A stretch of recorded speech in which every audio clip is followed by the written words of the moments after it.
السلام علیکم۔ ایک نئی ویڈیو کے ساتھ پھر میں آپ کے روبرو ہوں۔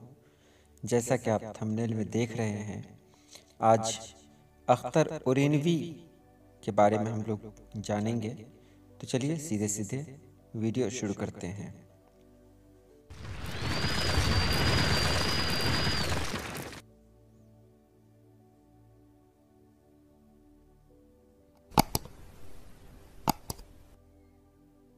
اختر اورینوی صاحب پیدائش 19 اگست 1910 اور انتقال 31 مارچ 1977۔ علوم و فنون کا گہوارہ اور حکمت و دانش کی سرزمین بہار، جن جید عالموں، دانشوروں، عالی مرتبت شخصیتوں اور شعر و ادب کی ممتاز اور قداور ہستیوں کو جنم دیتی آئی ہے، ان میں اختر اورینوی کی ذات گرامی بھی قابل ذکر اور امتیازی کہلائے گی۔ یہ واقعہ ہے کہ دنیا کی بلند اور اہم شخصیتیں اپنے نمایاں کارناموں اور امتیازات سے ہی پہچانی جاتی ہیں۔ اختر اورینوی کی حیثیت بھی ان معنوں میں امتیازی کہی جائے گی کہ وہ زندگی کے نشیب و فراز گہری نگاہ رکھنے والے عالم اور دانشور ہی نہیں تھے، زندگی کے اس حرکت و عمل میں انسانی سماج اور تاریخ کے رشتوں کے عمل اور رد عمل کے روپ اور اثرات کو پیش کرنے کا ہنر جاننے والے کامیاب ادیب بھی تھے۔ ان کی ادبی شخصیت ہمہ جہت تھی۔ وہ بیک وقت شاعر بھی تھے، مقالہ نگار بھی اور صحافی بھی۔ وہ تحقیق و تنقید کی خشک و خارزار وادیوں سے بھی دیوانہ وار گزرے، زندگی کو اسٹیج کے توسط سے پیش کرنے کا بیڑا بھی اٹھایا اور ڈرامہ نگاری کی طرف بھی مائل ہوئے۔ اختر اورینوی اردو کے اہم افسانہ نگار، محقق، ناقد اور شاعر ہیں۔ وہ اردو کے ان افسانہ نگاروں میں شامل ہیں جنہوں نے بالکل ابتدائی دور میں اس صنف میں دلچسپی لی اور اس کے صحیح خد و خال واضح کرنے میں اہم کردار ادا کیا۔ اختر اورینوی 1911 کو اورین، ضلع منگیر میں پیدا ہوئے۔ ان کے والد کا نام سید وزارت حسین تھا۔ انگریزی میں BA کی ڈگری حاصل کی اور پھر اردو ادب میں MA و DLiT کی ڈگری حاصل کرنے کے بعد پٹنہ یونیورسٹی میں درس و تدریس کے فرائض انجام دیے۔ 30 مارچ 1977 کو وفات پائی۔ اختر اورینوی کی شخصیت خالص علمی، ادبی اور تخلیقی تھی۔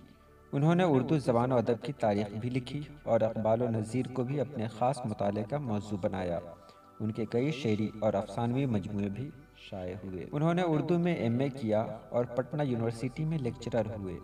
بعد میں انہوں نے بہار میں اردو ادب کے ارتقاء کے موضوع پر DLiT کی ڈگری لی اور بہار میں یہ سند حاصل کرنے والے اولین اسکالر تھے۔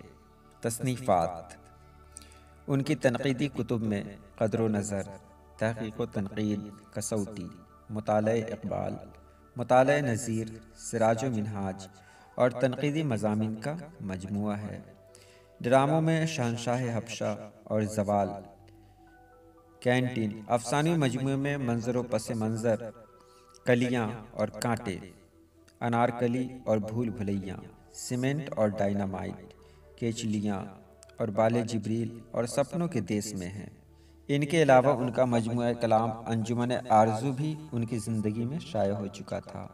اس کے علاوہ ایک ناول حسرت تعمیر بھی شائع ہوا اور اس ناول کا ادبی حلقوں میں بہت عرصے تک ذکر رہا، کیونکہ چھوٹا ناگپور کی آدیواسی زندگی پر لکھا جانے والا یہ پہلا ناول تھا۔ ان کے ڈائریکٹریٹ کا مقالہ بہار میں اردو ادب کا ارتقاء بھی ایک سنگ میل ثابت ہوا۔ اختر اورینوی کی اہلیہ شکیلہ اختر بھی بلند پایہ افسانہ نگار تھیں اور ان کے 4 افسانوی مجموعے شائع ہوئے۔ منتخب غزلیں: ہوا ہے تیری محبت کا حوصلہ ساقی، مگر گراں ہے قناعت کا مرحلہ ساقی۔ نظر نظر میں جگہ ڈھونڈتا رہا میں کش، کوئی تو جانتا رندی کا مرتبہ ساقی۔ بلا کشان در میکدہ کہاں جائیں، قدم قدم ہے قیامت کا فاصلہ ساقی۔ میری حیات کا سب کچھ فضائے میں خانہ، صبح و جام تیرا ایک مشغلہ ساقی۔ یہ دشت تشنہ لبی ہے شکستہ خیمے ہیں، کہاں گیا میرے ارماں کا قافلہ ساقی۔ اما سے دور ہے صحرائے آرزو کی تپش، حیات سوز تمنا کا آبلہ ساقی۔ حیات کیا ہے؟ محبت ہے، کیوں جمال ہے کیا، نہ حل ہوا کبھی اختر کا مسئلہ ساقی۔